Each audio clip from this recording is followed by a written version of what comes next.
국토부 장관이 도시관리계획 이거 변경 요구하면은 지방자치단체장은 반영해야 된다. 의무조항을 만들어놨습니다. 이걸 가지고 만약에 안 해주면 직무유기 뭐 이런 걸 문제 삼겠다고 협박을 해서. 협박했습니까? 그런 사실 없습니다. 여러분 안녕하십니까. 만화인 뉴스입니다. 더불어민주당 이재명 대표의 공직선거법 항소심 무죄, 여러분들 상당히 충격받았었죠. 저도 말이죠, 오늘 아침 일찍이 방송을 하면서 100% 유죄로 봤습니다. 왜냐하면은 재판부에서 말이죠, 별도 보도문을 발표하지 않겠다고 그래서 1심과 뭐 대동소이할 것이다, 막 이렇게 생각을 했는데요. 근데 오늘 아침에 법원에 출석하는 장면을 보고, 그리고 이제 국회의원들이 대기한 모습을 보고 저는 뭔가 좀 이상하다, 그런 생각을 했습니다. 일단 영상 한번 보시겠습니다.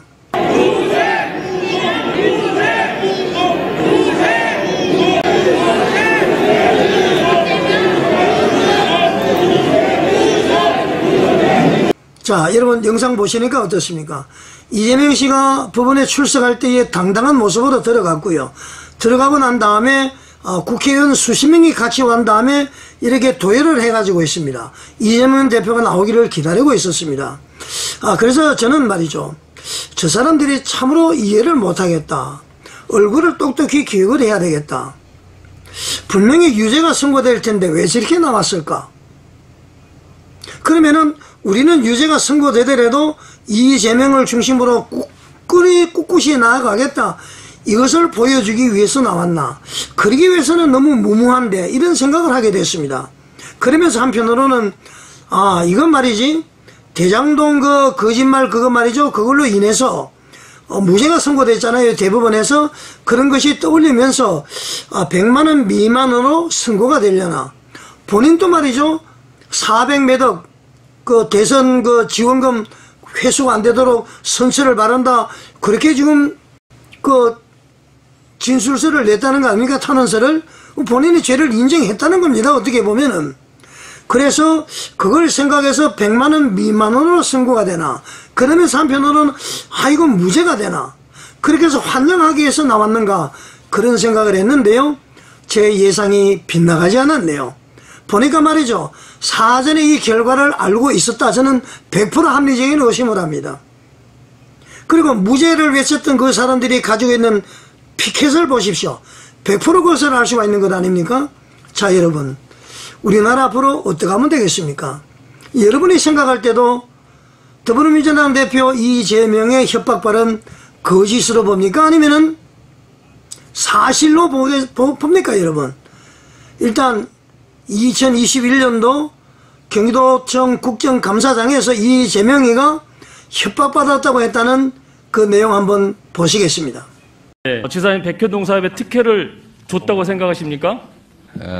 전혀 사실이 아닙니다. 그거는 국토부가 요청해서 한 일이고, 공공기관 이전 특별법에 따라서 저희가 응할 수밖에 없는 그런 상황입니다. 국토부 장관이 도시관리계획 이거 변경 요구하면은 지방자치단체장은 반영해야 된다. 의무조항을 만들어놨습니다. 이걸 가지고 만약에 안 해주면 직무유기 뭐 이런 걸 문제 삼겠다고 협박을 해서. 자, 여러분, 이재명 대표가 말이죠, 당시에 경기도지사일 때 민주당 측에서 질문을 하니까 협박받아서 했다, 직권남용죄로 처벌한다고 그래서 압박이 와서 협박받아서 했다, 분명히 그렇게 답변을 하고 있죠. 자, 이것이 허위사실 유포인지 아닌지, 그러면 국토부에서 협박을 했는지 안 했는지 국토부에 물어보면 되죠. 국토부에 물어보면 되는 거 아닙니까? 그래서 1년이 지난 다음에 김동연 씨가 경기도지사일 때 경기도청 국정감사에서 말이죠, 이 국민의힘에서 국토부 관계자에게 질문을 했습니다. 이재명 대표가 협박을 받았다는데 그런 사실이 있느냐 없느냐? 영상 한번 보시겠습니다. 2022년도 국정감사 영상입니다. 국토교통부는 이 문제와 관련해서 직무유기로 문제 삼겠다고 협박했습니까? 그런 사실 없습니다. 자, 여러분 보셨다시피 김희국 의원이 질문을 하니까 국토교통부 관계자가 협박받은 사실이 없다고 그랬죠. 자, 그러면 협박받았다, 협박받은 사실이 없다. 협박한다는 주체가 협박받은 사실이 없다고 했기 때문에 협박받았다는 사람이 100% 허위사실 유포한 거 아니겠어요? 이때 대통령 후보일 때입니다. 그러면은 허위사실을 말을 함으로 해서 자기에게 선거에 유리하도록 하기 위해서 한 것입니다. 자, 여기서 우리가 하나 주목해야 될 것은 말이죠.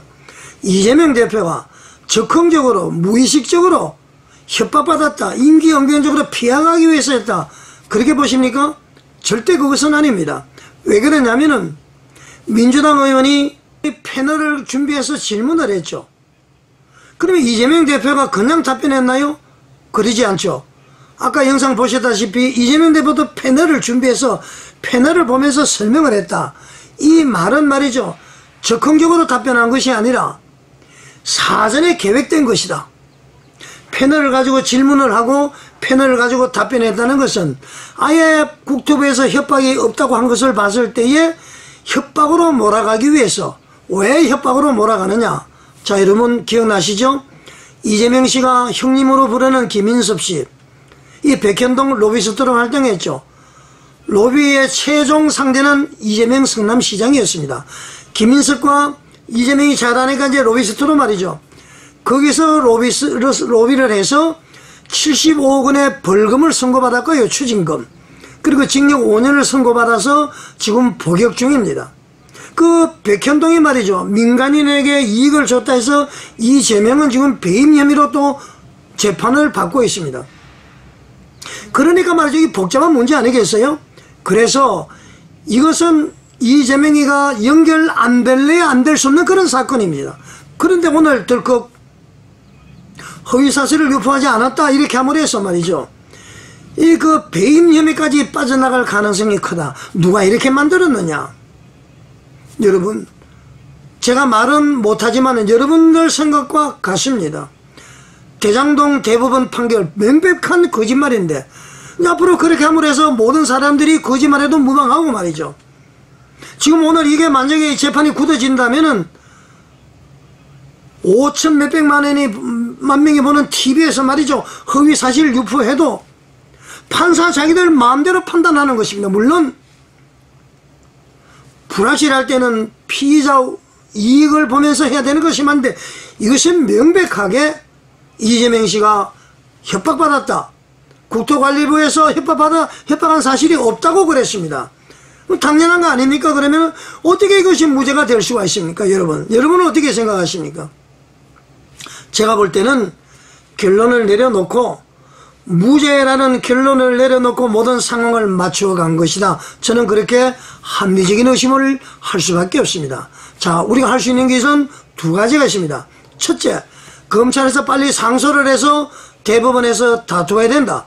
두 번째, 광화문에 모여서 국민혁명으로 맞짱 떼야 된다. 그렇다고 해서 폭력을 행사하고 무엇을 하고 그런 것은 아니고요. 모여서 외쳐야 됩니다. 광장의 힘을 보여줘야 됩니다. 그러면은 말이죠, 입법, 사법, 행정부가 바뀌어질 줄 믿습니다. 그리고 하나 더 걱정이 생겼는데요. 사실 저는 한덕수 국무총리가 파면될 것이다 이렇게 생각을 했습니다.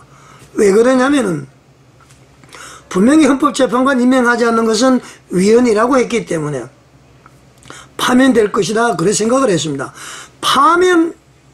국무총리의 파면은 100% 윤석열 대통령의 복귀를 담보합니다. 그렇지 않습니까, 여러분? 국무총리가 날아가고 부총리 날아가고 국가 누가 통치합니까? 대통령이 당연히 복귀를 해야죠. 저는 그렇게 봤는데 의외로 말이죠, 제 생각에는 국무총리가 복귀를 했습니다. 그러면 어떻게 말하면은 대통령이 굳이 복귀 안 하더라도 조기 대선이 만약에 있다면은 충분히 국정 운영이 가능하다 이렇게 볼 수 있는 거 아니겠어요? 그래서 말이죠, 저는 그 당시에도 그랬는데 지금 저 걱정이 윤석열 대통령의 탄핵이 어떤 영향을 받을까 너무너무 걱정입니다. 법리적으로 말이죠, 각하가 돼야 되고 기각이 돼야 되는 것이 맞는데 이제 만역을 임명하라고 말이죠, 이제 끈질기게 할 것 아닙니까? 임명 안 하면 또 탄핵할 거고 말이죠. 자, 이런 상황에서 과연 우리는 어떻게 해야 될까? 마지막 고난을 우리에게 주는 것 같고요. 더욱더 하나님께 기도를 해야 된다. 저는 그렇게 생각을 합니다, 여러분. 거짓말 공화국, 동방의 A지국 닉네임이 사라지고 거짓말 공화국으로 자리 잡을까 걱정입니다. 우리 아이들에게 어떻게 교육을 하겠습니까? 거짓말도 빨간 거짓말, 하얀 거짓말이 있습니까? 이렇게 거짓말하고 허위사실 유포하고 빠져나가고 이렇게 해도 되는 것입니까? 결론을 내려놓고 끼워 맞췄다. 참으로 안타깝습니다. 우리의 가치관이, 우리의 도덕적 관념이 완전히 땅바닥으로 떨어지는 것입니다, 여러분.